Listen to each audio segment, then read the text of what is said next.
因為我哋冇咗文化人嘅話語權，自己就講咗都係白講。點樣建立我哋南方人、廣東人嘅話語權啊？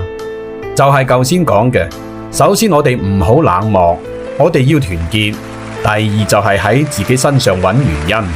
北佬講嘅靈魂深處鬧革命，國家係咪出咗問題？唔係北佬講咗算，唔好聽嗰啲北佬放個屁都話係香嘅體制內嗰班人嘅意見，唔好聽嗰啲無知又自以為是，以為自己乜都知，實際上乜都唔知嘅撈仔嘅意見，唔好聽嗰啲得閒無事就揾存在感嘅懵丙北佬嘅意見。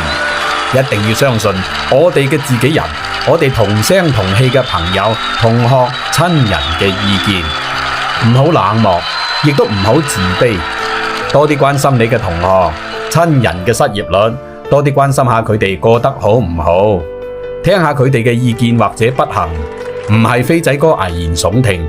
你一定要知道，當你對佢哋冷漠嘅下一秒開始，厄運可能就會落喺自己嘅身上。唔係講笑，因為戰爭來臨，一切矛盾都會反映出嚟。與其到時先等全民族埋單，不如而家就多溝通，了解大家嘅困難到底去到邊度，唔好死忍，等班北佬笑我哋廣東人膽小怕事。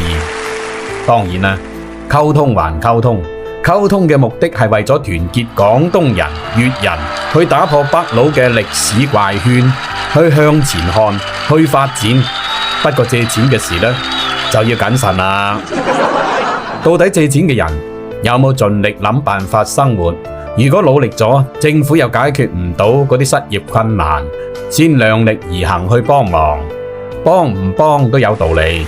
最緊要係我哋廣東人、粵人全體族群嘅子孫未來唔會成為北佬嘅犧牲品。